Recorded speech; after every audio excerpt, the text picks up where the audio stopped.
하나님의 말씀은 마태복음 28장 18절부터 20절까지 말씀입니다. 예수께서 나와 일러 가라사대 하늘과 땅의 모든 권세를 내게 주셨으니 그러므로 너희는 가서 모든 족속으로 제자를 삼아 아버지와 아들과 성령의 이름으로 세례를 주고 내가 너희에게 분부한 모든 것을 가르쳐 지키게 하라. 볼지어다 내가 세상 끝날까지 너희와 항상 함께 있으리라 하시니라. 아멘. 기도하겠습니다. 하나님 아버지, 오늘도 이 시간 주님께서 허락하신 말씀에 기름 부어 주셔서 주의 종으로 부르심을 받은 하나님의 사람들, 목사님들에게 꼭 필요한 은혜의 메시지가 될 수 있도록 성령께서 역사하여 주시옵소서. 전하는 자 듣는 자 다 함께 큰 은혜의 있기를 간절히 소망하오며 우리 구주 예수 그리스도 이름으로 감사하며 기도하옵나이다. 아멘.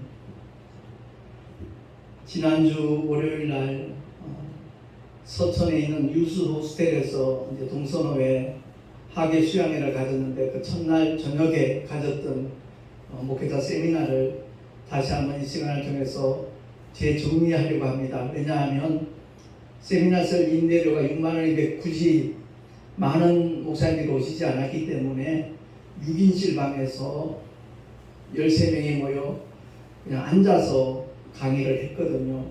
그래서 전하는 사람도 그렇지만 그 말씀을 듣는 목사님들이 좀 힘들어 보이고 불편해 보여서 제가 준비했던 강의를 다 소화시키지 못해가지고 아쉬운 마음이 있어서 이 시간 다시 오늘 주일 예배를 마치고 오후에 이렇게 녹화를 하게 되었습니다. 제가 70평생 살아온 가운데 반평생 목회를 하면서 정말 그동안 너무나 기쁘고 감사한 일들의 연속이었는데 되돌아보면 아쉬움과 후회되는 순간이 적지 않았다는 것을 고백을 합니다. 그래서 후회하지 않는 목회를 위한 제안이라는 제목으로 이렇게 시간을 마련했는데 첫 번째 나와 있듯이 현실 점검을 하자는 겁니다. 전혀 아쉬움도 없고 후회가 없는 목회를 해오신 분이라면 해당 사항이 없겠지만 그렇지 않은 분들은 다시 한번 자기 점검을 하자는 거죠. 올바른 진단이 있어야 거기에 걸맞는 처방이 주어질 수 있기 때문에 그렇습니다. 그래서 갈라디아서 6장 2절에서 5절에 보면 너희가 짐을 서로 지라 그리하면 그리스도의 법을 성취하라. 만일 누가 아무것도 되지 못하고 된 줄로 생각하면 스스로 속임이니라. 각각 자기의 일을 살피라. 아멘. 네, 그렇습니다. 제가 35년 목회를 하면서 24년간의 목회와 그 후 11년간의 목회는 많은 차이가 있다는 것을 깨닫습니다. 한국기독교연fun에서 13년 동안 부흥사 활동할 때만 하더라도 내가 뭐가 된 줄로 생각을 했어요. 그런데 목회자 복음학교를 이수를 하면서 나의 잘못된 모습들 하나님께서 발견하게 하시고 깨닫게 하시고 회개하게 하셔서 제가 11년 전에 그 담양에 있었던 바이블 카리지에서 8월 달에 더더구나 큰 무더운 여름철에 일주일간 진행되었던 그 기간 동안 정말 너무나 많은 은혜를 받았습니다. 한 24년 흘렸던 눈물보다 더 짙은 농도에 그리고 많은 눈물에 일주일 동안 얼마나 울었는지 모릅니다. 그러고 난 다음에 나 옛사람 김기용 목사를 십자가에 못 박고 정말 그리스도와 연합하여 다시 한번 새롭게 도전하고자 하는 마음으로 이름을 김정우 목사로 개명을 했습니다. 발을 점자 도우자 오직 말씀과 기도로 성도들을 도와야 되겠다라는 마음을 가지고 새로운 목회를 시작했기 때문에 지금 9년째 택시 전도를 하는데 그것도 가능하지 않았나 하는 생각을 합니다. 지금도 보면 아직 제대로 하나님의 말씀으로 무장하지 못한 분들이 부흥사 활동하는 것을 보고 또 집회를 열심히 나가는 모습을 보고 제 개인적으로 느낌입니다. 차라리 안 나갔으면 좋겠다. 내가 13년 동안 부흥사 활동했을 때 그 모습을 이렇게 느끼게 만들더라고요. 그래서 무엇보다도 자기 일을 살피는 그런 자세가 필요하지 않는가 이런 생각이 들게 됩니다. 스스로 속이는 거죠. 저도 속았으니까 그게 올바른 목회인 줄 알고 그게 올바른 부흥의 인도인 줄 알고 물론 말씀과 어긋난 그런 메시지를 전했다는 의미는 아닙니다. 다만 목회의 주체가 나였다는 거죠. 병든 자, 그 옛사람이 목회의 주체가 돼가지고 목회를 해왔기 때문에 그 옛사람을 십자가에 못 박은 다음에 비로소 성령 하나님께서 내 마음에 감동을 주시고 이끄시는 대로 목회를 시작하게 됐다는 것을 제가 고백을 하는 겁니다. 전혀 후회가 없고 아쉬움이 없는 목사님들은 오늘 메시지가 해당 사항이 없겠죠. 그러나 대다수의 목사님들은 아쉬움도 있고 후회스러운 순간도 있을 겁니다. 그래서 자기 진단을 하고 난 다음에 새로운 결단을 이 시간 다 함께 가졌으면 참 좋겠습니다. 두 번째는 여기 나와 있듯이 궤도 수정 방향 전환 꼭 필요하죠. 성경을 통한 올바른 목회 방향으로의 궤도 수정이 있어야 성령 하나님께서 더욱더 크게 강하게 폭넓게 역사하신다는 것을 경험하게 됩니다. 마태복음 16장 23절 이하 27절 말씀을 보면 내가 하나님의 일을 생각지 아니하고 도리어 사람의 일을 생각하는도다 하시고 이에 예수께서 제자들에게 이르시되 아무든지 나를 따라 오려거든 자기를 부인하고 자기 십자가를 지고 나를 쫓을 것이니라. 누구든지 제 목숨을 구원코자 하면 잃을 것이요 누구든지 나를 위하여 제 목숨을 잃으면 찾으리라. 사람이 만일 온 천하를 얻고도 목숨을 잃으면 무엇이 유익하리요? 사람이 무엇을 주고 제 목숨을 바꾸겠느냐? 인자가 아버지의 영광으로 그 천사들과 함께 오리니 그때 각 사람의 행한 대로 갚으리라. 아멘. 우리가 이 말씀 가운데 각 사람의 행한 대로 갚으리라는 주님의 말씀만 우리 마음비에 새겨도 보면 목회의 모양새가 달라지지 않겠는가 이런 생각이 듭니다. 주님이 이 말씀을 하실 때 배경이 뭡니까? 주님이 고난 받으실 것을 그리고 사흘에 부활하실 것을 말씀을 하시니까 그 고난 받는 말씀에 베드로가 충격을 받았던 모양이에요. 주여 그리 마옵소서 결코 이 일이 주께 미치지 못하리다. 앞장서서 만류를 했거든요. 인간적으로 볼 때는 굉장히 고마운 말일지 모르지만 주님이 분명하게 일깨워 주시잖아요. 네가 하나님의 일을 생각지 아니하고 도리어 사람의 일을 생각하는구나. 그렇습니다. 주님은 육신을 입고 이 땅에 오신 목적이 어떤 부귀 영화를 위해서 오신 게 아니잖아요. 오직 피 흘려 죽어 주시려고 그리고 사흘에 부활하셔서 인류의 모든 죄를 도말하시고 그야말로 성령이 임할 수 있는 조건을 만들어 주시기 위해서 주님은 이 땅에 오셨거든요. 아담의 원죄를 위시해서 저와 여러분의 모든 죄를 인류의 모든 죄를 양어깨에 짊어지시고 십자가 위에서 엘리 엘리 라마 사박단이 절규하시는 주님은 인류의 모든 죄를 처리하셨거든요. 그 목적으로 오셨는데 일이 주께 미치지 못하리라고 만류하는 베드로는 결국 사탄에게 숨은 것이라는 것을 일깨워 주시는 겁니다. 그러면서 주님이 부활의 영광으로 아버지의 영광으로 인자가 그 천사들과 함께 올 텐데 그때 각 사람의 행한 대로 갚으리라 라고 주님은 말씀을 해주셨습니다. 그래요. 우리가 하나님의 뜻대로 목회를 해야 된다는 거죠. 그래서 세 번째 나와 있듯이 가장 중요한 키포인트를 놓치지 않는 목회 이념이 확립이 되어야 되는 겁니다. 인본주의 목회가 아닌 신본주의 목회. 어쩌면 인본주의 목회가 이 세상에선 잘 먹힐 수도 있을 겁니다. 그러나 이 지구상의 70억 인구가 김정은 목사를 다 안다고 할지라도 인정한다 할지라도 하나님께서 만약 나는 모른다 그러면 나는 영원히 망하는 자가 되지 않습니까? 그렇기 때문에 인본주의가 아닌 신본주의로 완전하게 전환을 해야 된다는 말씀입니다. 제가 택시 전도를 지금 9년 동안 하고 있는데 그동안 만난 영혼이 13만 명 가까이 됩니다. 이 택시 전도가 가능할 수 있었던 것은 다름이 아니라 11년 전에 목회자 복음학교 담양 바이블 칼리지에서 일주일간 진행되는 그 목회자 복음학교에서 얼마나 많은 눈물을 흘렸는지 모릅니다. 그 농도도 굉장히 짙은 그런 눈물을 하나님 앞에 흘렸습니다.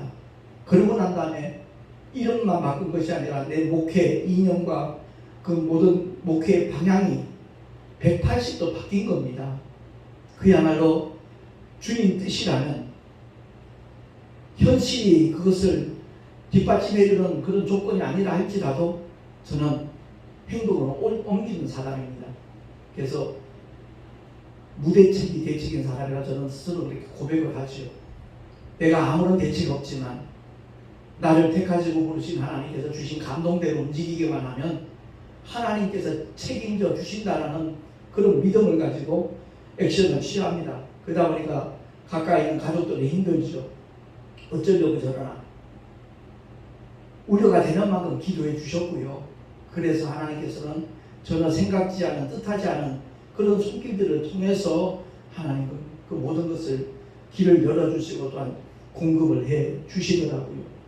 만약에 내가 나 옛사람 십자가에 못 박지 않았더라면 9년 전에 월세 두 달 밀렸을 때 건물주가 좀 교회 비워달라고 요청하는 그 순간에 그러겠습니다 아마 그랬을 겁니다. 나 옛사람 김기호 목사는 분명히 그러고도 나왔을 사람입니다. 택시 운전대 잡을 생각은 꿈에도 하지 않았을 겁니다. 근데 부활하신 주님과 연합하여 새로 태어나고 나니까 가치관이 바뀌고 나니까 내가 택시 전도를 하면서라도 그 교회에서 계속 목회를 해야 되겠다라는 마음을 가졌고 그 무렵에 우리 교회에서 이제 작은 교회 세미나를 3차례 가졌거든요. 그 중에 한 번 거여동 새소망교회 김한성 목사님이 동참을 한 겁니다. 공교롭게도 김용희 선교사님도 그렇고 김한성 목사님도 그렇고 저하고 동갑내기예요. 이제 올해 아마 7순이 되었을 텐데 그래서 그 김한성 목사님이 동참하셨기에 우리 교회가 현재 월세를 두 달 밀렸는데 건물주가 빼달라 그러고 있지만 내가 택시를 하면서라도 여기서 계속 목회를 하고 싶은데 어떤 그 전도할 매개차가 없어서 지금 기도 중에 있다 그랬더니 목사님 잘 만났다고 그러시더라고요. 그러면서 그 목사님이 원래 일에서 온 사장님이셨는데 주회종으로 이렇게 부르심을 받고 난 다음에 하나님께서 주신 달란트가 책 만드는 달란트니까 말씀 소책자 전도용으로 이렇게 제작을 해서 무료로 배포하겠다라고 그렇게 하나님께 서원을 하셨다는 거죠. 묵묵히 그 일을 실천하는 가운데 이제 저를 만나게 된 겁니다. 그래서 목사님 만약 택시를 시작하면 최우선적으로 말씀 소책자를 드릴 테니까 택시 손님들에게 한 것이 나눠지면 그것이 결국 문서 전도가 되지 않겠느냐 말씀을 하시더라고요. 그래서 자그마치 7년 동안 7만 권의 책을 주셨습니다. 한 권에 1,000원만 따져도 아마 7천만 원 되겠지요. 근데 그것을 무료로 이렇게 제공해 주시는 그 고마움을 저는 잊을 수가 없는 겁니다. 아무튼 우리가 하나님의 뜻대로 목회하겠다는 마음만 가지면 주님께서 그 모든 일들을 인도하시고 주장하시고 책임져 주신다는 것을 생생하게 경험을 하고 있습니다. 요한복음 15장 5절에 보니까 주님이 이렇게 말씀하시죠. 나는 포도나무요 너희는 가지니 저가 내 안에 내가 저 안에 있으면 이 사람은 과실을 많이 맺나니 나를 떠나서는 너희가 아무것도 할 수 없음이라. 아멘. 근데 많은 사람들이 착각을 합니다. 자기가 할 수 있다고 생각을 합니다. 저 역시도 그런 생각을 가졌었기 때문에 24년 동안 내가 주체가 되어서 목회의 어떤 주체자로서 열심히 이리 뛰고 저리 뛰고 하면서 모든 세미나 참석하면서 목회를 해왔거든요. 근데 결국에는 그 모든 것이 주님 앞에 인정받을 수 있는 것이 못 된다라는 깨달음을 받고 난 다음에는 이제 더 이상 배우기 위해서 쫓아다니지 않습니다. 그저 주님이 감동 주시는 것, 주님이 깨닫게 하시는 것, 주님께 집중을 하죠. 그러면 주님께서 분명하게 구체적으로 지속적으로 인도하시고 역사하시는 것을 경험하게 됩니다. 그렇습니다. 주님 떠나서는 내가 아무것도 할 수 없는 존재라는 것을 먼저 인정해야 되고, 그리고 주님만을 바라보고 의지하며 주님만을 기대하리라 결단할 때 그 목회가 바로 신본주의 목회가 되는 겁니다. 자, 그리고 네 번째, 아생교사, 아사교생이라는 한자를 써놨는데, 내가 살면 교회가 죽어요. 내가 나서서 설쳐내면 교회는 죽을 수밖에 없어요. 그리고 내가 십자가 앞에 완전히 죽어지면 교회는 살아나는 겁니다. 우리 한국 땅에 있는 수많은 교회들 가운데 계시록 3장 1절에 해당되는 교회가 아마 적지 않을 거예요. 봉독을 하겠습니다. 계시록 3장 1장, 사대 교회의 사사에게 편지하기를 하나님의 일곱 영과 일곱 별을 가진 이가 가라사대 내가 내 행위를 아노니 내가 살았다는 이름을 가졌으나 죽은 자로다. 아멘. 그렇습니다. 오늘날 양과 염소에 비유해서 많은 목사님들이 설교할 때 개인에게 적용시키는 하나님의 말씀으로 많이 메시지를 전하고 있지만, 저는 기도하는 가운데 하나님께서 느끼게 하는 것이 오늘날 중대형 교회들을 향한 하나님의 메시지라는 겁니다. 우리 한국 땅에 있는 초대형 교회가 세계 50교회 중에 30몇 개가 한국 땅에 있다는 얘기를 들었을 때 참 놀랐습니다. 그런가 동시에 이 문제는 한번 깊이 생각해 봐야 될 텐데 하는 그런 깨달음이 오더라고요. 성도들의 피와 같은 헌금으로 정말 교회가 건축되어지는 것인데, 주님이 과연 그 큰 교회 건물을 보고 영광을 받으실까 하는 생각도 들더라고요.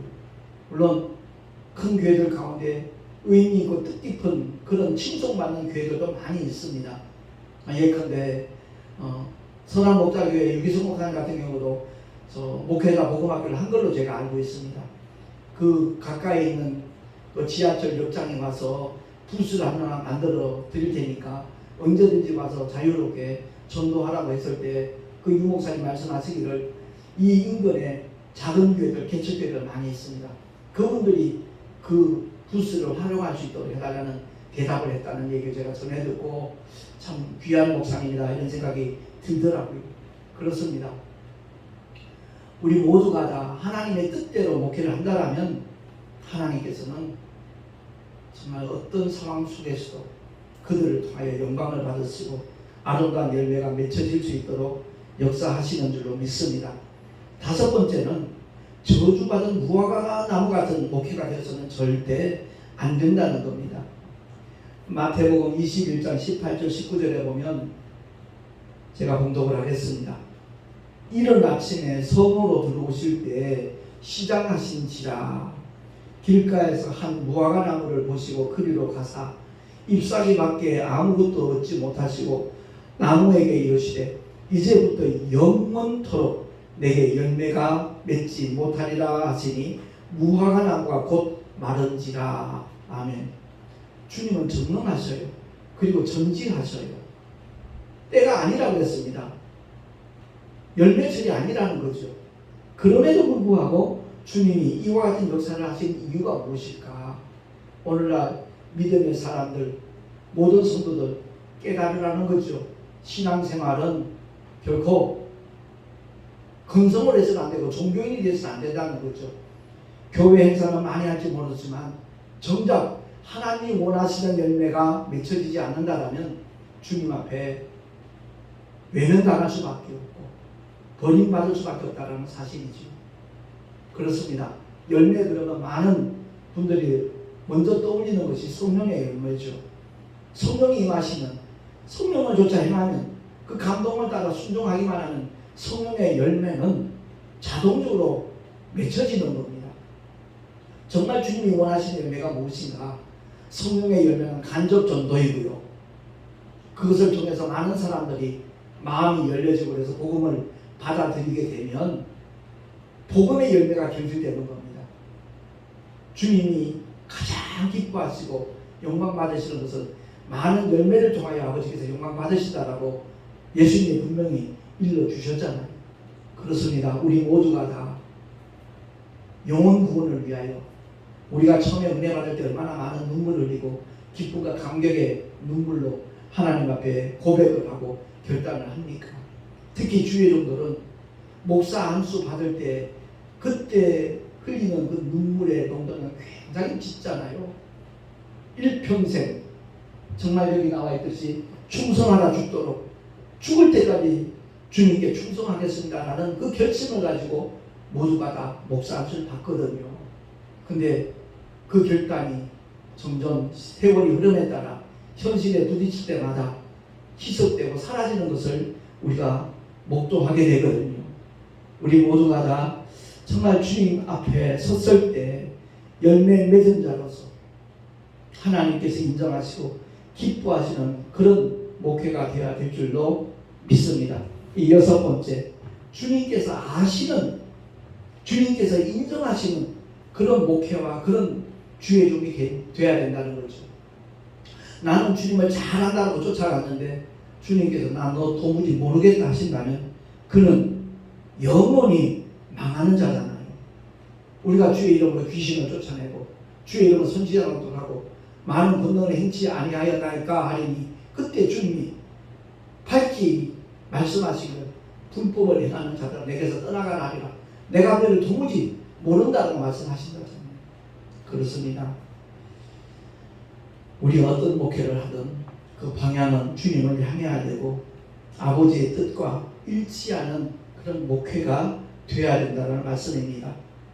열심히 목회하는 게 중요한 게 아니라 주님과 연관된 주님께서 이끄시는 대로 성령의 감동을 따라서 정말 최선을 다하는 목회, 그 목회를 하나님께서 기뻐하시고 인정하시고 또한 칭찬하시고 아름다운 상급까지 허락하여 주실 줄로 믿습니다. 저도 예전에 24년 동안 열심히 목회를 한다고 했지만 주님과 무관한 그런 모습으로 열심히 된 적이 한두 번이 아니었다는 것을 깨달았거든요. 그래서 로마서 6장 3절 이하의 11절까지 보면 중약하고 제가 읽겠습니다. 무릇 그리스도 예수와 합하여 세례를 받은 우리는 그의 죽으심과 합하여 세례 받은 줄을 알지 못하느뇨. 이와 같이 너희도 너희 자신을 죄에 대하여는 죽은 자요 그리스도 예수 안에서 하나님을 대하여는 산 자로 여길지어다. 아멘. 그렇습니다. 제가 일본어 성경은 이 세례라는 단어가 밥티조, 헬라어 그대로 사용되는 걸로 알고 있습니다. 그 밥티조는 침례입니다. 물속에 잠겼다가 올라오는 겁니다. 다시 말해서 이 침례는 장례식인 거죠. 주님을 알지 못하던 옛사람을 물속에 푹 잠겨버리고 수장을 시켜버리고 물속에서 올라올 때는 부활하신 그리스도 예수가 연합하는 것이 침례식이거든요. 사실 저는 지금 현재 합동동신 교단에서 목회를 하고 있지만 우리 성도들에게는 침례를 행합니다. 왜? 그것이 성경적이니까. 예수님도 요단강에서 침례 받으셨지 세례 받은 적 없고요. 사도행전을 살펴봐도 하나같이 예수 그리스도 이름으로 침례를 받았습니다. 그리고 여기서 우리가 꼭 기억해야 될 것은 아버지와 아들과 성령의 이름으로 침례주라 말씀하셨거든. 제사 삼는 그 모든 것들이 정말 예수 이름으로 해야 된다는 거죠. 아버지의 이름, 아들의 이름, 성령의 이름 따로따로 있는 게 아닙니다.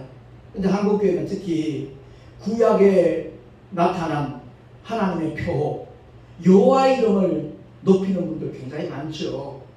그건 이스라엘 백성들에게 모세를 통하여 계시하신 하나님의 표호입니다. 이름이 아니라. 그리고 세계 만민에게 계시한 하나님의 이름은 아들에게 맡기신 아버지의 이름 예수입니다. 아들을 낳으리니 이름을 예수라 하라. 이는 저희 백성은 자기 죄에서 구원함이라 했잖아요. 자기 백성을 저희 죄에서 구원하는 이름이 바로 예수입니다. 아버지의 이름도 예수, 아들에게 맡기신 이름도 예수, 성령 하나님도 그 예수의 이름으로 보내심을 받았다라고 성경은 분명하게 증거를 하고 있습니다. 그래서 성삼위 하나님의 이름인 예수를 알고 전하고 부르고 높이는 하나님의 사람들이 되시기를 소망합니다. 제가 율법과 복음에 대해서 특히 이렇게 강조를 하고 있는데 오늘날 은혜 시대에 살고 있다 그러면서도 여전히 율법의 영향력을 받는 그런 분들이 굉장히 많이 있습니다. 로마서 8장 2절 말씀에 보면 이는 그리스도 예수 안에 있는 생명의 성령의 법이 죄와 사망의 법에서 너를 해방하였음이라 라고 사도 바울은 선언하고 있습니다. 그러므로 그리스도 예수 안에 있는 자에게 결코 정죄함이 없다. 왜? 그리스도 예수 안에 있는 생명의 성령의 법, 그 진리가, 복음이 죄와 사망의 법, 율법에서 너를 해방하였음이라 라고 선언하고 있는 겁니다. 결국 죄와 사망의 법인 율법이 바로 종의 영이거든요. 그리고 생명의 성령의 법인 복음이 양자 곧 아들의 영이거든요. 그래서 로마서 8장 15절에 보면 이렇게 선언합니다. 너희는 다시 무서워하는 종의 영을 받지 아니하였고 양자의 영을 받았으므로 아바 아버지라 부르짖느니라. 아멘. 그렇습니다. 여기서 나오는 그 다시 무서워하는 종의 영을 마귀의 영으로 해석하는 목사님들도 있더라고요. 천만의 말씀입니다. 너희는 다시 무서워하는 종의 영을 받지 아니하였고 율법 아래 없다는 거죠. 율법을 받는 게 아니라는 거죠. 그리고 양자의 영을 받았으므로 바로 복음을 받았으므로 예수께서 전하신 그 진리의 말씀을 받았으므로 하나님을 향하여 아바 아버지라 부르짖느니라 라고 사도 바울은 증거하고 있습니다. 아울러 갈라디아서 4장 6절에 보면 너희가 아들인 고로 하나님이 그 아들의 영을 우리 마음 가운데 보내사 아바 아버지라 부르게 하셨느니라. 아멘. 그렇습니다. 여기서 말씀하는 아들의 영이 바로 복음을 가리키는 겁니다. 성령이 아니라. 물론 아들과 아버지와 성령은 하나이시죠. 그러니까 아들의 영이라는 것은 아들이 전한 말씀을 말하는 겁니다. 율법도 영이고 진리, 복음도 영입니다. 근데 하나는 종의 영이고 하나는 아들의 영, 양자의 영이라는 거죠. 복음을 받아들인 사람은 누구나 다 하나님을 향하여 아바, 아버지라 부르게 되는 겁니다. 그 복음을 받아들인 사람들에게 약속된 분이 바로 성령 하나님이시거든요. 그래서 성령이 오셔서 친히 또한 증거하신다라고 로마서는 우리에게 가르쳐주고 있는 겁니다. 그래서 율법과 복음에 대하여 우리가 바로 인지를 하고 예수를 열심히 높이며 부르다가 갑자기 여호와를 높이는 사람들을 보면 아버지라고 부르다가 갑자기 나리 부르는 사람과 똑같아요. 심지어 어떤 분들은 우리 여호와 하나님 아버지, 세상에 여호와와 아버지를 같이 동격으로 붙이는 그런 기도를 하는 분들도 없잖아 있더라고요. 저는 너무 놀랐습니다. 결코 그거 아닙니다. 출애굽 시킬 때 쓰임받은 하나님의 특별한 종이 누구죠? 모세 아닙니까? 이스라엘 백성들은 정말 모세를 얼마나 추앙하고 자랑하는지 모릅니다. 시내산에서 만난 하나님, 근데 실제로는 하나님이 아니라고 사도행전 보면 분명하게 증거하고 있습니다. 불꽃 가운데서 가시나무 떨기 불꽃 가운데서 만난 분은 하나님이 아니라 하나님의 특별한 사자였거든요. 특별한 천사에게 맡기신 하나님의 표고 여호와 이름으로 그야말로 이스라엘 백성들은 하나님을 섬겨왔습니다. 하나의 모형이고 비유고 그림자입니다. 그러니까 여호와 이름을 부르는 것은 예수의 이름의 그 권세와 그 영광을 모르기 때문이 아닌가 이런 생각이 들게 되더라고요. 그렇습니다. 성부와 성자와 성령 삼위가 일체되신 하나님의 이름, 그 예수의 이름은 이스라엘 백성들에게만 공포된 말씀이 아니라 세계 만민에게 영원한 구원의 소식을 전하기 위한 하나님의 이름으로 나타났다는 것을 우리는 기억해야 될 것입니다. 구약의 많은 선지자들이 하나님의 이름을 알기를 정말 사모했지만 이사야를 통하여 계시된 하나님의 이름은 고작 임마누엘이라 하리라. 임마누엘이라는 이름만 주셨어요. 그건 이름이 아니잖아요. 하나님이 너희와 함께 하신다. 그러니까 여호와라는 이름은 함께 하시는 이름이 아니에요. 두려움과 그야말로 공포 속에서 하나님의 율법을 지키도록 그들을 그야말로 주장한 특별한 사자예요. 가브리엘과 미가엘과 루시엘 세 천사장이 있지만 그들보다 더 뛰어난 역할을 한 존재가 바로 여호와의 사자거든요. 그래서 신약 성경에 단 한 번도 여호와라는 표어가 거론되지 않는 것은, 소개되지 않는 것은 바로 태양이 떴는데 촛불이 무슨 효용이 있겠냐고요. 바로 예수의 이름은 태양이라는 여호와의 표현은 촛불에 해당된다는 것을 우리가 정말 느낄 수 있어서 참 좋겠다라는 마음이 듭니다. 주님은 어디까지나 예수의 이름을 통해서 죄사함도 받고 구원을 받아 거룩하신 하나님을 아버지라고 부를 수 있는 하나님의 자녀된 권세까지 허락하셨다는 것을 성경은 전하고 있는 겁니다. 그래서 우리 모두가 다 율법과 복음의 관계를 바로 알고 더 이상 율법 아래에 머무는 자가 아니라 복음 안에서 참된 자유함을 만끽할 수 있는 하나님의 자녀들로 살아갈 수 있도록 우리 주의 종들이 잘 가르치고 전하기를 바랍니다. 8번째, 구원의 근거가 하나님의 새 언약인 성경이듯이 주의 종들은 오직 진리의 말씀이 가득 차 있는 성경에 근거한 메시지를 전해야만 되는 겁니다. 설교의 도구가 성경입니다. 제가 신학을 졸업하고 88년도에 처음 교회를 개척했을 때 유명한 목사님들, 훌륭한 목사님들, 예컨대 한경진 목사님, 김창희 목사님, 조용기 목사님, 그런 기라성 같은 목사님들의 설교집을 참고로 해서 저 나름대로 짜집기를 해가지고 원고 석장 정도 만들어서 강단에서 주일 예배 때마다 읽어대면 예배 마치고 나면 성도들이 인사를 하는 거예요. 아, 전도사님 은혜 많이 받았습니다. 그런 인사를 해요. 한 2년쯤 지나고 난 다음에 목회자 세미나 그 광고를 보고 동참을 한 겁니다. 그게 바로 갈보리 성교교회 강문호 목사님이 진행하는 목회자 세미나였거든요. 거기 참석했다가 정말 충격을 받았습니다. 자기 아버지를 얼마나 모르면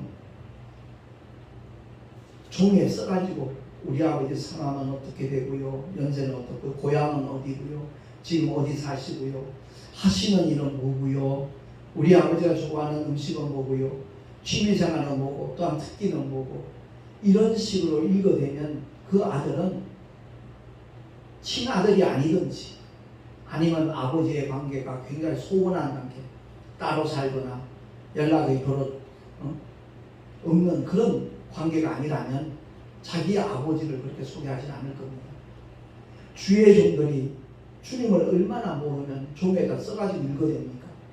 그렇게 하니까 강단 위에서는 그 목사님의 영이 졸고 있고 강단 안에서는 성도들이 영육간이 조는 거 아니냐고, 그런 성도들 야단치는 목사님은 뭐냐고, 그런 말씀을 했을 때 저는 사실 충격을 받았습니다.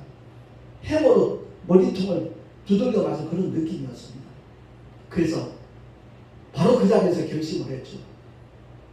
이번 주일부터, 다가오는 주일부터 내가 원고 없이 말씀을 전해야 되겠다. 그렇게 마음을 먹고 주일 예배 시간이 다가오는데 마음은 굉장히 편치 않더라고요. 아니 말로 믿을 구석이 없잖아요. 그 전까지는 예배 시작하기 전에 한 30분 전에 강단에 올라가서 기도를 했는데 그날은 1시간 전에 올라가게 되더라고요. 주님 책임져 주세요. 저 지금 믿을 구석이 없잖아요. 원고도 없어요. 성도들은 하나님께 영광 돌리고 은혜 받겠다고 오는데 버벅대면 안 되잖아요. 주님 책임져 주세요. 간절하게 기도했습니다. 그날 예배를 마치고 난 다음에 그 당시 한 성도들 한 20-30명 가까이 모였거든요. 성도들 눈빛이 달라요. 전도사님 은혜 많이 받았습니다. 인사하는데 내 손을 꽉 붙잡고 놓지 않는 거예요. 바로 이거구나. 주의 종들은 끝까지 주님만 의지해야겠구나. 원고 의지하지 않고 주님만 의지하니까 주님이 이렇게 역사하시는구나. 너무너무 기쁘고 감사하고 마음이 흐뭇해지더라고요. 그렇습니다. 그때부터 저는 설교에 대한 부담감을 떨쳐버렸어요. 제가 처음 만난 목사님이 강원도 철원에 있는 신술감리교회 리승수 목사님 4년 전에 소천하셨는데 그 목사님을 한번 찾아뵙지 못한 것이 늘 아쉬움으로 남아 있습니다. 그 아들 목사님이 리규상 목사님이라고 의정부 부활교회 담임 목사님이신데 그 목사님도 참 행적이 독특해요. 그 교회를 심무하면서 절간이 경매에 나온 걸 아마 알게 됐던가 봐요. 그래서 그 경매에 나온 절간을 구입을 한다고 그러니까 성도의 천에 막 반대가 심했겠죠. 그런데 하나님께서 주신 감동이니까 매입을 한 겁니다. 물론 협박한 사람도 있대, 절간에 관계되는 사람이.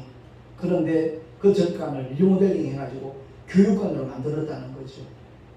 제가 이 말씀을 드리는 것은 그 이승수 목사님이 신술감리교에서 제가 처음 만난 목사님인데 늘 강조하는 게 성경 많이 읽으십시오. 성경 많이 보십시오. 그런데 그냥 읽지 말고 꼭 반드시 성령 하나님의 인도하심을 구하십시오. 제가 처음 만난 목사님이 하신 말씀이니까 저는 그대로 따를 수밖에 없죠. 군대에서 3년 군생활을 하는 가운데 1년 반을 PX 사령으로 제가 참 하나님 은혜 가운데 그것도 허락이 된 것 같아요. 그러다 보니까 일과 시간에는 아무도 못 와요. PX에 아침 9시부터 저녁 8시까지 점심때 12시부터 1시 사이 점심시간 빼놓고는 사람들은 PX를 이용을 못합니다. 하루 종일 PX 혼자 있으면서 처음에 초신자 때 은혜를 받으니까 이 말씀이 송이꿀보다 더 달더라고요. 그래서 끊임없이 말씀을 보는 거죠. 하루에 한 번 신약을 일독하고도 남습니다. 그러다 보니까 나도 모르게 하나님의 말씀에 젖어들더라고요. 제가 그런 표현을 합니다만 우리 동네에 슈퍼가 있고 이발관이 있고 미용실이 있고 목욕탕이 있고 그런데 그 주소 몰라도 괜찮아요. 어디에 있다는 걸 알면 돼요. 그래서 제가 성경을 바꾸지 마십시오 이렇게 권하는 이유가 바로 그겁니다. 똑같은 성경 반복해서 읽고 보고 하다 보면 어디쯤 그 말씀이 있는 건 이렇게 저절로 이렇게 각인이 되더라고요. 그래서 하나님의 말씀으로 그렇게 무장을 해놓고 나니까 택시 전도를 해도 하루에 12시간씩 운전하고 나면 파김치 되잖아요. 시간적인 여유도 없거든요. 그런데 운전하면서 늘 하나님의 말씀을 묵상하고 되새김질 하는데 특별히 내 마음에 부딪히는 하나님의 말씀이 있어요. 그 말씀을 본문으로 선택하는 겁니다. 그러고 난 다음에 주보 한 장만 들면 설교 준비 끝입니다. 뭔가를 보고 연구하고 그럴 시간적인 여유도 없고 그럴 필요도 없어요. 가끔 보면 교회 신문에 보면 그런 광고 나오잖아요. 설교 준비에 목숨을 걸라. 저는 공감이 되지 않아요. 정말 주님이 말씀하신 그대로 하나님의 말씀으로 무작하면 주님께서 다 책임져 주시더라.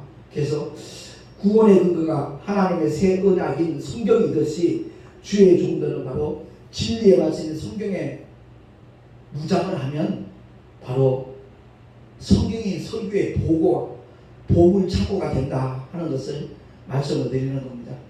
마태복음 24장 45절에 주님이 이렇게 말씀하시잖아요.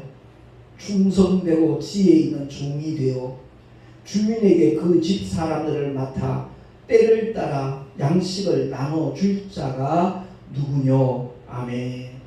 성도들은 말씀 듣기 위해서잖아요. 세상 얘기 아니잖아요. 어떤 코미디는 우스갯소리 들으려고 오는 거 아니잖아요. 오직 우리에게 생명 주시는 진리의 말씀 들으려고 나오잖아요. 그렇기 때문에 하나님의 말씀만 전할 수 있는 강단이 돼야 돼요. 살리는 것은 영이니 육은 무익하니라. 주님이 분명히 일러주셨어요. 내가 너희에게 이런 말이 곧 영이요 생명이라 하셨으니까 우리는 하나님의 말씀으로 무장을 해서 이 성경 안에서 이 보물창고에서 꺼내 쓰기만 하면 되는 거예요. 성령의 감동을 따라 이끄심을 따라 순종만 하면 될 줄로 믿습니다. 요한복음 7장 37절에서 39절 말씀을 보면 나를 믿는 자는 그 배에서 생수의 강이 흘러나리라 말씀하셨거든요. 이는 믿는 자가 받아 성령을 가리킵니다 말씀하셨어요. 그러니까 주님이 이 말씀하실 때는 아직 주님이 십자가의 고난과 죽음과 부활을 이루시기 전이기 때문에 그 전에 미리 제자들이 일러주신 이 말씀은 앞으로 믿는 자에게 성령이 임하시면 생수의 강이 될 것이다. 배에서 흐르는 생수의 강. 왜 강이라고 표현했을까요? 마르지 않는다는 겁니다. 정말 하나님의 말씀을 무장한 사람들에게 성령이 임하시는 끊임없이 설교가 준비된다는 거죠. 제가 개인적으로 참 존경하는 목사님이 한 분 계신데 그 목사님은 마치 거미 꽁무니에서 끊임없이 그 장소 공간에 필요한 만큼 끊어지지 않냐고 거미줄이 나오는 것처럼 오늘날 설교자들은 주의 종들은 그렇게 설교할 수 있어야 된다라는 말씀을 하시더라고요. 너무너무 그 말이 공감이 되고 부러웠거든요. 누구나 다 가능한 얘기입니다. 왜? 주님께서 말씀하실 때 머리 좋은 사람은 들을지어다 말씀하신 적이 없어요. 귀 있는 자는 들을지어다. 주님은 그렇게 하나님의 말씀을 우리에게 선포하셨잖아요. 사모하는 마음으로 정말 귀 기울여 듣기만 하면 성령께서 오셔서 증거하신다는 거죠. 그래서 요한복음 14장 26절에는 사도 요한이 다시 한번 우리에게 강조합니다. 보혜사 곧 아버지께서 내 이름으로 보내실 성령 그가 너희에게 모든 것을 가르치시고 내가 너희에게 말한 모든 것을 생각나게 하시리라. 아멘. 그렇습니다. 우리가 성경을 계속해서 읽어보고 말씀을 듣다 보면 성령 하나님께서 그때 꼭 필요한 적절한 하나님의 말씀이 생각나도록 하셔요. 말씀을 보내셔서 위경에서 건지신다는 시편의 말씀 그대로 우리 모두가 다 주님의 말씀으로 무장할 수 있기를 예수 이름으로 부탁합니다. 9번째, 성령의 검이 곧 하나님의 말씀이니까 우리가 하나님의 전신갑주 가운데 공격용 무기는 성령의 검 하나뿐이에요. 그래서 하나님의 말씀으로 충만하면 성령 충만도 그야말로 그대로 구현이 된다는 거죠. 하나님의 말씀으로 무장하고 난 다음에 성령 받은 모든 믿음의 사람들은 그 안에서 자유함을 누릴 수 있다는 겁니다. 제가 목사님들에게 말씀 전할 기회가 있으면 이 얘기는 늘 강조하는 메시지이기도 한데 제자들은 주님의 말씀으로 먼저 무장을 했어요. 그러고 난 다음에 실패했지만 나중에 오순절 마가다락방 성령이 오시고 난 다음에 한 명도 실패한 사람이 없어요. 주님 맡겨주신 사명을 정말 그대로 다 감당합니다. 죽도록 충성했습니다. 그런데 사도 바울은 순서만 바뀌어요. 그가 아나니아 선지자에게 그야말로 침례받는 순간에 성령이 임하셨고 그는 아라비아로 내려가요. 3년 동안 하나님 말씀으로 무장을 합니다. 그러고 난 다음에 세계 선교여행을 3차에 이르러 그가 사명을 감당하는 것을 사도인들은 우리에게 증거하고 있거든요. 그렇습니다. 성령 받은 하나님의 사람들은 성령 충만과 말씀 충만이 분리될 수가 없고요. 그러면 그 삶의 속에서 증거가 충만합니다. 뿐만 아니라 복음의 열매 역시도 충만하게 되는 거죠. 그것이 곧 하나님께 영광 돌리는 그러한 삶이 된다는 것을 성경은 우리에게 말씀하고 있습니다. 자, 이제 10번째 너무 중요한 메시지인데 진리의 영이신 성령 하나님께 대한 올바른 인식이 필요하다는 것을 저는 늘 정말 느끼고 있거든요. 절감하고 있습니다. 다름이 아니라 제가 순복음교단에서 24년 목회를 했는데 우리가 신학교 입학할 때는 방학 못하면 입학도 안 되던 그런 시대가 있었어요. 성령운동의 선구자라고 말할 만큼 앞장선 교단이 바로 순복음이라고 자부심을 가지고 있던 그런 교단에서 제가 목회를 했는데 성령을 받고 또 받아야 된다 가르치거든요. 마치 휘발유 경유가 떨어지면 주유소 가서 다시 채우듯이 가스차들은 가스가 떨어지고 나면 가스 충전소 가서 재충전하듯이 그런 식으로 성령을 받고 또 받고 또 받고 또 받아야 된다는 것을 굉장히 강조하거든요. 저도 한때는 그렇게 가르쳤던 사람 중에 한 사람입니다만은 아니라는 거죠. 성령은 물량이 아니에요. 성령은 하나님이셔요. 그 하나님이 우리에게 임하시는 영원토록 함께 하신다고 그랬어요. 나갔다 들어왔다 하시는 분이 아니에요. 다만 성령이 내게 임하셨는데 주님 뜻대로 주님 말씀대로 순종하지 아니할 때 성령 하나님은 우리 안에서 근심하시죠. 탄식하며 기도하시죠. 우리가 깨닫고 돌이키기만 하면 성령 하나님은 또한 그 안에서 함께 하신다는 증거들을 풍성하게 지속적으로 보여주시는 분이 성령 하나님이십니다. 그러니까 성령 하나님과의 인격적인 관계, 그것이 중요한 것이지 그분과 얼마만큼 친밀한 신앙생활을 하느냐, 얼마만큼 밀접한 목회를 하고 있느냐, 그게 관건이라는 겁니다. 그리고 또 한 가지는 방언 받으면 그 자체로 성령 충만한 삶으로 간주를 해버려요. 아니요, 그렇지 않습니다. 은사는 일하라고 주시는 하나님의 도구예요. 복음 전파하는 데 필요하니까 그것을 은사로 주시는 거예요. 신유의 은사도 목적은 복음 전파예요. 현신의 권사님 간증 들었잖아요. 미국 갔다 오시다가 비행기 안에서 잠시 천국을 갔어요. 근데 그 현신의 권사님이 주님을 만나서 질문하잖아요. 대한민국 아무개 목사님 아시냐고. 아, 모른다. 그 유명한 목사님들 하나까지 모른다 그러니까 너무 충격받은 거예요. 그리고 자기 역시도 주님이 모른다 그러시더라는 거죠. 그래서 내가 이렇게 많은 병자를 고치며 전국을 다니며 집회를 하는데요, 그건 너 자신을 위해서 하는 거 아니냐고.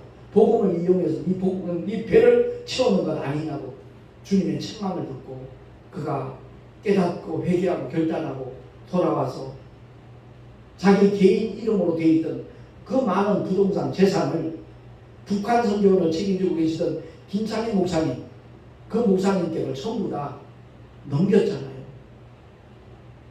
무슨 일일까요?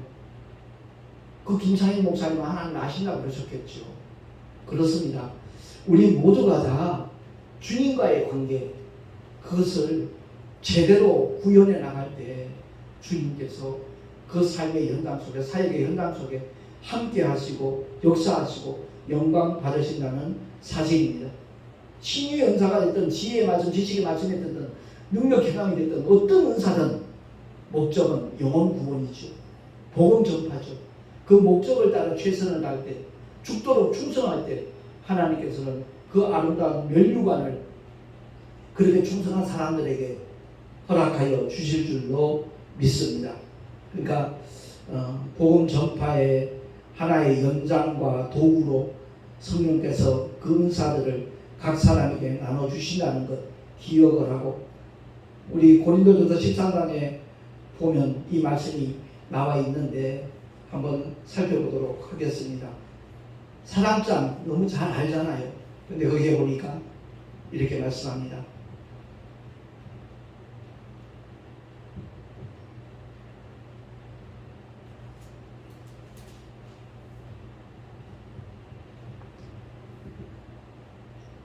분명히 밝혀주신 것이 우리가 부분적으로 알고 사랑은 언제까지든지 떨어지지 아니하나 예언도 패하고 방언도 그치고 지식도 패하리라. 그러니까 방언이나 예언이나 지식은 부분적이라는 거죠. 우리가 부분적으로 알고 부분적으로 예언하니 온전한 것이 올 때는 부분적으로 하던 것이 패하리라 라고 말씀하고 있습니다. 그러니까 성령의 은사에 대해서 고린도서 12장 4절 이하 11절까지 나와 있는데 제가 전 구절은 다 읽지 않고 핵심만 읽겠습니다. 은사는 여러 가지나 성령은 같고 지금은 여러 가지나 주는 같으며 또 역사는 여러 가지나 모든 것을 모든 사람 가운데서 역사하시는 하나님은 같으니 각 사람에게 성령의 나타남을 주심은 유익하게 하려 하시니라. 무엇에 유익하도록? 복음 전파에, 주님의 몸된 교회에 유익하도록 각양 은사를 나타나게 하셨다는 거죠. 지혜의 말씀, 지식의 말씀, 믿음, 병고침, 능력함, 예언함, 영분별, 각종 방언, 말함, 통역함, 이 모든 일은 같은 한 성령이 행하사 그 뜻대로 각 사람에게 나누어 주시는 것입니다. 아멘.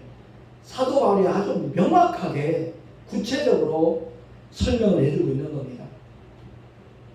우리 모두가 다 부분적인 것이 전부인 것으로 착각하지 말고 온전한 것이 올 때는 그 부분적인 것 다 폐한다고 그랬잖아요. 그러니까 끊임없이 진리의 영이신 성령 하나님께 대한 올바른 인식과 함께 그 주님과의 인격적인 친밀한 관계를 끝까지 이뤄나갈 수 있는 주의 종들이 될 수 있게 예수 이름으로 축원합니다. 이제 11번째, 마지막 선택을 잘 하자는 거죠. 일평생 주 앞에 헌신을 하고 충성한 주의 종들이 하나님의 은혜 가운데 큰 교회를 이루잖아요. 근데 그 큰 교회를 이룬 목사님들의 어리석은 모습이 이렇게 노출되는 것을 우리 사회에서 보게 되는데, 성령의 소욕과 육체의 소욕 대립되는 거잖아요. 반대되는 거잖아요. 갈라디아서 말씀을 통해서 정과 욕심은 십자가에 못 박은 자가 그리스도 예수의 사람이라고 분명히 밝혀주고 있는데, 그 중대형교회를 이룬 목사님들이 그 교회를 꼭 자기 아들에게 넘겨주려고 세습하려고 하는 것, 그게 바로 육신의 소욕에 말려드는 거거든요. 뿐만 아니라 은퇴 자금으로 몇십억을 달라고, 그 교회에서 부동하니까 그것을 법정 소송을 하고 사회적으로 그야말로 안 좋은 그런 모습으로 비춰지고, 이런 것들 너무 안타까워요. 정말 성령을 쫓아 행하는 사람은 성령의 소욕대로 선택을 하겠지요. 우리 모두가 다 언젠가 이 세상을 떠날 터인데, 주님 앞에 서는 날 후회 없는 신앙생활, 후회 없는 목회가 되기 위해서는 끊임없이 성령을 쫓아 행하는 하나님의 사람들이 될 수 있기를 예수 이름으로 축원합니다. 우리 모두가 다 정말 후회 없는 목회를 위해서, 후회 없는 신앙생활을 위해서 끊임없이 하나님의 말씀으로 묵상하고, 주님이 마지막에 분부하신 일, 주님의 지상명령, 복음 전파하는 일에 직분 여부를 떠나서 누구나 다 그 사명을 받았다는 것을 기억을 하고 최선을 다하여 만나는 모든 자들에게 주 예수 그리스도의 복음을, 그 십자가의 복음을 전할 수 있는 우리 모두가 될 수 있기를 예수 이름으로 축원합니다. 기도하겠습니다. 하나님 아버지, 은혜를 감사합니다. 우리 모두가 다 하나님의 택하심을 받고 부르심을 받아 여러 가지 모양의 직분을 받았는데, 우리 모두에게 공히 주님이 약속하시고 허락하시고 분부하신 것은 오직 말씀 충만과 성령 충만이며 뿐만 아니라 복음 전파의 사명인 줄로 믿습니다.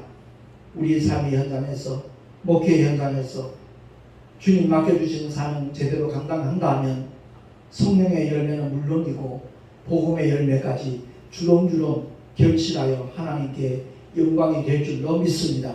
우리 모두에게 그와 같은 은혜 위에 은혜를 허락하여 주시옵소서. 우리 우주 예수 그리스도 이름으로 감사하며 간절히 축복하며 기도하옵나이다. 아멘.